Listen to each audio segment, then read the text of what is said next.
E como seria o contato com o outro lado? Você vai ver agora relatos de quem teve experiências de quase morte.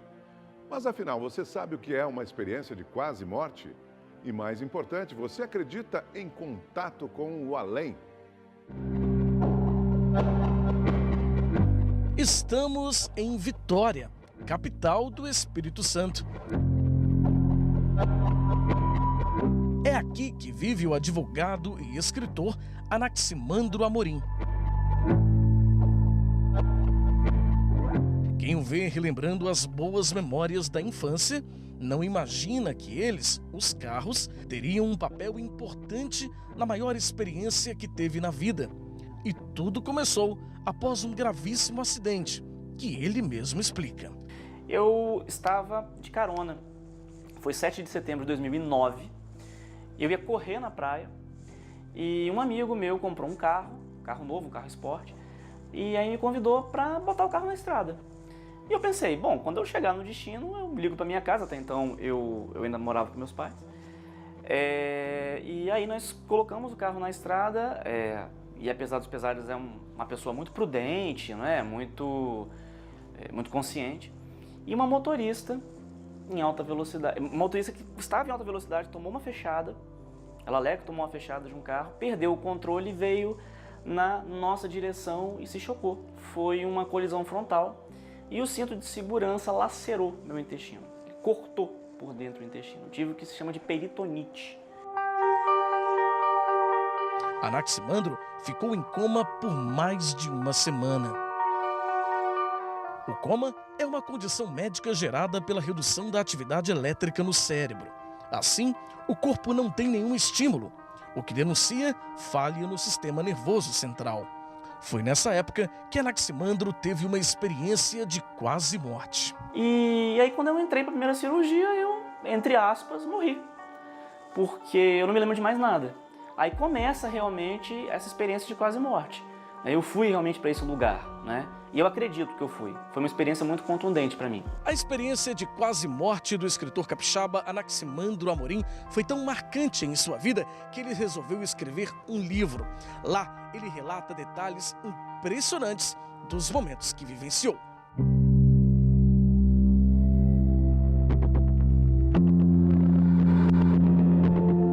Eu me lembro de ter acordado num local que parecia um corredor, com pessoas que eu nunca vi e que provavelmente deviam estar no mesmo estado que eu.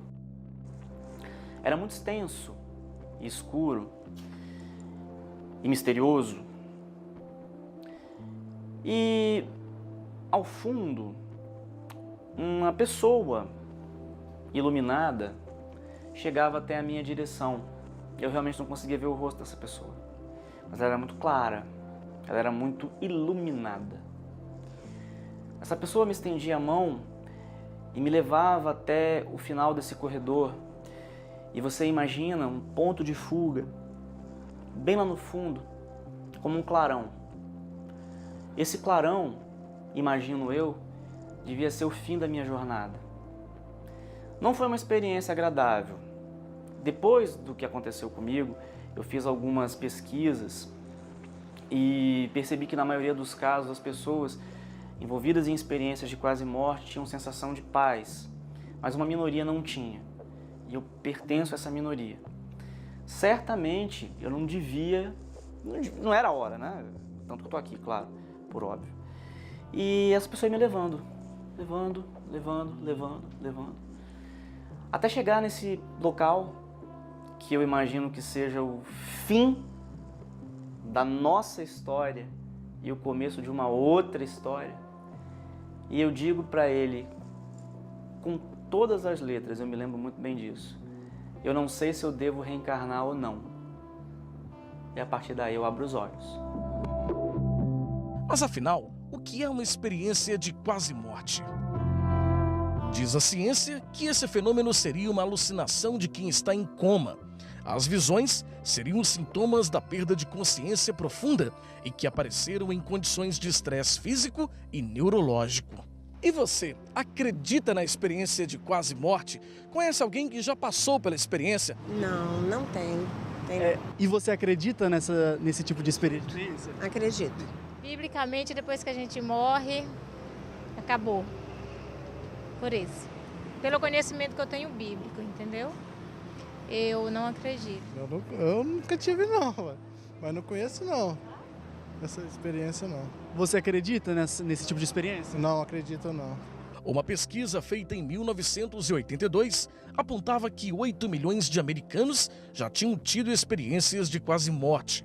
Aqui no Brasil, não há um consenso. O assunto ainda é tabu para muita gente, mesmo sendo um fenômeno mais comum do que se imagina. Um exemplo bom assim de se fazer é pessoas que sofreram infarto com parada cardíaca. Aí ficaram com o coração parado, né, por alguns minutos, e o cérebro também, já que o coração estava parado, não recebia sangue nem glicose, e essas pessoas, neste momento da sua parada cardíaca, elas, quando ressuscitadas, né, voltavam a viver, né, e relatavam que nesses momentos em que acontecia, por exemplo, a parada cardíaca, elas tinham visões. Viam saindo do corpo, viam, por exemplo, o cenário do que estava acontecendo no seu atendimento. A grande maioria das pessoas pensa que a experiência de quase morte está ligada diretamente ao espiritismo, o que geralmente não faz tanto sentido. Isso porque médicos e especialistas relatam que pessoas que não professam a religião espírita, ou mesmo que são de outras denominações religiosas, também já passaram pela experiência. Seria uma forma de contato sobrenatural? Ou charlatanismo? Um dilema que envolve fé, ciência e o além. Para o médico José Roberto Pereira, é uma questão interessante. Como explicar que uma pessoa que está com o coração parado, muitas vezes minutos, sem o cérebro receber sangue e o oxigênio, e glicose, sem receber oxigênio e glicose, que é a energia que vai manter as células vivas. Como é que ele pode ter essas experiências tão ricas e tão profundas, tão assim racionais, que a pessoa lembra para o resto da vida? A experiência de quase morte já foi até mesmo comprovada durante um estudo pelo cardiologista holandês Pim van Lommel, uma das maiores autoridades quando se trata do assunto. O paciente, ele teve uma parada cardíaca na rua lá, o socorro veio rápido, ele foi reanimado durante a ida para o hospital, começaram a reanimar, ele continuou a reanimação no hospital, foi mais de 10 minutos de reanimação, ele ficou com o coração isoelétrico, quer dizer, sem batimento mesmo, cérebro em sofrimento, e ele relata que naquele momento ele viu todo o procedimento que estava sendo feito nele. E ele viu quando a enfermeira tirou a sua prótese dentária e guardou numa gaveta. Alguns dias depois de acordado, quando ele estava acordado na UTI, ele estava sem a dentadura dele. Aí ele reclamou, cadê minha dentadura? Aí ninguém sabia, né? Aí ele viu passar a enfermeira. Aí ele falou, aquela enfermeira sabe onde está, porque quando eu estava sendo atendido lá, ela pegou da minha boca e botou naquela mesinha, na gaveta da mesinha lá, da sala de emergência. E foram ver, a dentadura estava lá e a enfermeira lembrou disso. Ela ficou muito assustada com isso. Mas como será a vida de quem passou por essa experiência? Anaximandro mudou completamente a forma de lidar com a vida 10 anos após o fato. Esse Anaximandro, não tão novo assim, porque ele já tem 10 anos, ele vai fazer 10 anos este ano, né? Esse Anaximandro que renasceu, e eu faço 2 aniversários, eu comemoro o 7 de setembro, eu comemoro o 7 de setembro e o dia do meu nascimento, falo que é o nascimento e o renascimento. Esse que renasceu, esse sujeito é um sujeito que tem um olhar mais carinhoso e mais feliz para a vida. Eu me tornei uma pessoa mais feliz, sim. E essa busca de transcendência é uma coisa que ficou muito forte depois dessa experiência de quase morte.